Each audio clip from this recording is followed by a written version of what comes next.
নমস্কার বন্ধুরা, welcome to এসটিওনিক sports. বন্ধুরা, এই ভিডিওতে আমরা কথা বলবো কিছু ফুটবল আপডেট নিয়ে। ইস্ট বেঙ্গল বনাম এফকে আরকাদাক ম্যাচ নিয়ে বেশ কিছু আপডেট শেয়ার করার সাথে সাথে ট্রান্সফার নিউজ নিয়েও কিন্তু কথা বলা রয়েছে এই ভিডিওতে। তাই ভিডিও শুরু করার আগে একটাই রিকোয়েস্ট, চ্যানেলে যারা প্রথমবারের জন্য এসেছো মনে করে চ্যানেলটাকে সাবস্ক্রাইব করে নিও, তাহলে তোমাদের প্রিয় দলের খেলার সমস্ত আপডেট তোমরা এখানে পেয়ে যাবে। তো চলো আর দেরি না করে ভিডিও শুরু করা যাক।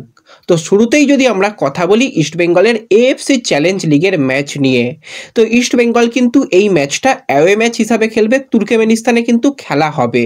এবার খেলা কখন রয়েছে অনেকে জিজ্ঞাসা করছিলে। দেখো, খেলা হবে কিন্তু ভারতীয় সময় বিকেল 4টে থেকে। তো 4টে থেকেই কিন্তু ম্যাচ শুরু হয়ে যাবে। তার আগে আমরা চেষ্টা করব যদি লাইভে আসা যায়, অবশ্যই কিন্তু আমরা লাইভে আসব।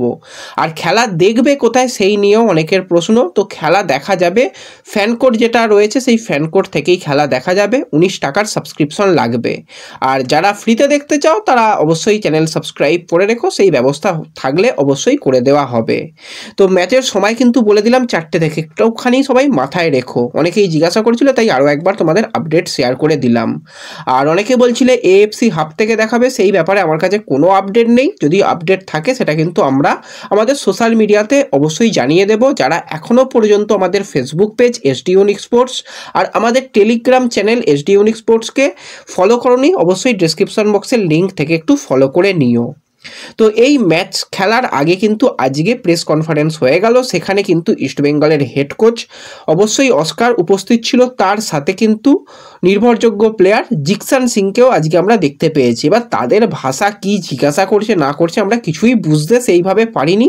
তবু ইস্টবেঙ্গলের তরফ থেকে তাদের সোশ্যাল মিডিয়াতে পুরোপুরি যে প্রেস কনফারেন্সটা আপডেট দেওয়া হয়েছে, এটুকু বোঝা যাচ্ছে যে অবশ্যই ইস্টবেঙ্গল কিন্তু এই ম্যাচটাতে জেতার জন্য নিজেদের সেরা খেলাটা খেলবে। অস্কার যেটা জানিয়েছে যে এই ম্যাচটা কিন্তু আমরা জিততে চাইছি, আমাদের দলে কোনো রকম সমস্যার কারণ নেই, কোনো অজুহাত দেওয়ার মতন আমার জায়গা নেই। যারা রয়েছে তাদের নিয়ে কিন্তু এই লড়াইটা আমরা লড়তে চাইব। এবং অবশ্যই তুর্কমেনিস্তানের দুই দলের কাছে কিন্তু আমরা ঘরের মাঠে হেরেছি, সেটা কিন্তু এফকে আরকাদাকের কাছে আমরা লাস্ট ম্যাচ যেরকম হেরেছি, তার আগে আলটি নাসিরের কাছেও হেরেছি, সেটাও তুর্কমেনিস্তানের ক্লাব। তো এবার আমাদের কাজ হবে তুর্কমেনিস্তানে এসে তাদের ঘরের মাঠে তাদেরকে হারানোর। যদি আমরা ম্যাচটা জিততে পারি তো অবশ্যই এটা বদলার ম্যাচ হবে এবং আমরা জেতার জন্য চেষ্টা করব এবং অবশ্যই আমরা জিতবো বলে সেটা কিন্তু আশাবাদী কোচ। এবার অত সহজে যে ইস্টবেঙ্গল ম্যাচটা জিতবে আমরা কখনোই আশা করতে পারি না। অবশ্যই ইস্টবেঙ্গল ভালো খেলবে। লাস্ট ম্যাচটাও কিন্তু আরকাদাকের বিরুদ্ধে ইস্টবেঙ্গল পুরো ডমিনেট করলেও ম্যাচের রেজাল্ট কিন্তু অন্য কথা বলেছিল। তার উপর জঘন্য রেফারিং থাকবে কালকেও, কোনো রকম চিন্তা নেই, সেই নিয়ে আর কিছু বলছি না।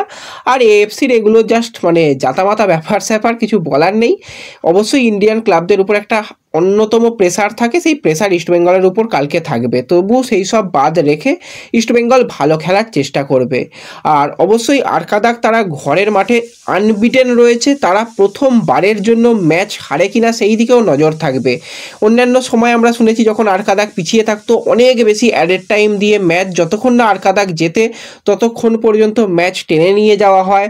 এমনকি যদি আরকাদাক পিছিয়ে থাকে লাইট নিভিয়ে দেওয়া হয়, অনেক রকম কিছু করা হয়। দেখা যাক কালকে কীরকম কলকাঠি তারা নাড়ে, সেই দিকে নজর থাকবে। মাঠটা দেখে কিন্তু কালকের মাঠের থেকে কিছুটা মাঠ ভালো লাগলো, কারণ কালকে ইস্টবেঙ্গল যেটা আলটি নাসিরের মাঠ সেখানে প্র্যাকটিস করেছিল, জঘন্য মাঠের অবস্থা। তার থেকে ভাই আরকাদাকের মাঠটা কিন্তু অনেকটা ভালো। এবার আরকাদাক তারা ঘরের মাঠে প্রথম ম্যাচ খেলবে, মাঠ তাদেরও কিন্তু যে খুব বেশি ভালো জায়গায় রয়েছে সেরকম না, অনেক দিন বাদে সেখানে ম্যাচ খেলা হবে এবং ইস্টবেঙ্গলকে খেলতে হবে। ইস্টবেঙ্গলের কিছু করার নেই, খেলতেই হবে।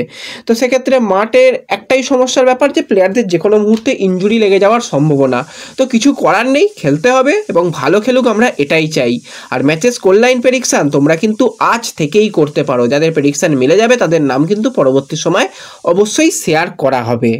তো এরপর যে পরের টপিকটাকে নিয়ে আলোচনা করব সেটা হচ্ছে ট্রান্সফার নিউজ। তো একজন প্লেয়ারকে নিয়ে রীতিমতন কিন্তু ট্রান্সফার মার্কেটে বেশ কথাবার্তা শুরু হয়েছে। সেই প্লেয়ার আর অন্য কেউ নয়, 35 বছর বয়সী মরক্কোর ডিফেন্সিভ মিডফিল্ডারের প্লেয়ার মোহাম্মদ আলী বেমামার। বেমামার, যে কিন্তু নর্থ ইস্টের হয়ে লাস্ট দুটো সিজনে যথেষ্ট ভালো করেছে। এই সিজনেও কিন্তু যদি আমরা মোহাম্মদ আলীর পারফরমেন্স নিয়ে কথা বলি, টোটাল নর্থ ইস্টের জার্সি গায়ে 27টা ম্যাচ খেলেছে, সেখানে তার নামের পাশে 3টে গোল এবং 3টে অ্যাসিস্ট আইএসএল এবং ডুরান্ড কাপ মিলিয়ে রয়েছে। যথেষ্ট ভালো পারফরমেন্স রয়েছে এই মোহাম্মদ আলী বেমামারের। তার সাথে কিন্তু নর্থ ইস্টের কন্ট্রাক্ট শেষ হয়ে যাচ্ছে এই সিজনেই এবং তাকে নেবার ব্যাপারে রীতিমতন কথাবার্তা অনেক দূর পর্যন্ত এগিয়ে ফেলেছে বলে শোনা যাচ্ছে চেন্নাইন এফসি। তারা কিন্তু অ্যাডভান্স লেভেলে কথাবার্তা বলছে এবং নিজস্ব সোশ্যাল মিডিয়াতে কিন্তু মোহাম্মদ আলী সে কিন্তু চেন্নাইন এফসিকে ফলো করতেও শুরু করেছে। আরও বেশ কিছু ক্লাব কিন্তু রেসের মধ্যে রয়েছে এই প্লেয়ারকে নেবার ব্যাপারে। যথেষ্ট কোয়ালিটি প্লেয়ার এবং যথেষ্ট মাঝমাঠকে ডমিনেট করতে পারে মোহাম্মদ আলী।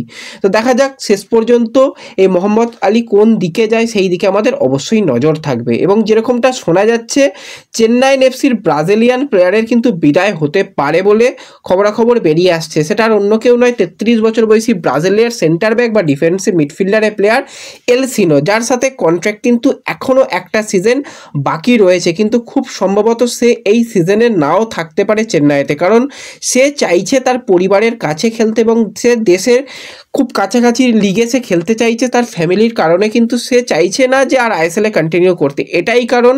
এবার যদি চেন্নাইন এফসি ম্যানেজমেন্ট তাকে বুঝিয়ে শুনিয়ে রেখে দিতে পারে তো ভালো হবে, যদি না পারে তো সেক্ষেত্রে কন্ট্রাক্ট টার্মিনেট করে এই ব্রাজিলিয়ান প্লেয়ার বেরিয়ে যেতে পারে। এবং তার সাথে ক্লেটন সিলভারও এই সিজনটাই শেষ সিজন ইস্টবেঙ্গলের জার্সি গায়ে হতে চলেছে, তো সেটা নিয়ে তো পরে অবশ্যই আরও আলোচনা করা যাবে। আর এই ক্লেটন এবং এলসিনো খুবই ভালো বন্ধু, কারণ ব্রাজিলে একটা সময় তারা একসাথে খেলেছে এবং পরবর্তী সময় আইএসএলে আবারও একসাথে না খেলতে পারলেও আইএসএলে আবার তাদের দেখা হয়েছে। তো দেখা যাক দুই ব্রাজিলিয়ানের এই বছরই বিদায় ঘটে কিনা, সেই দিকে আমাদের অবশ্যই নজর থাকবে। তো এই ভিডিওতে এটুকুই আলোচনা করার ছিল। ভিডিও ভালো লাগলে সকলে একটু লাইক শেয়ার করে দিও। চ্যানেলে প্রথমবারের জন্য এলে চ্যানেল সাবস্ক্রাইব করে নিও। তো দেখা হবে পরবর্তী ভিডিওতে। ধন্যবাদ।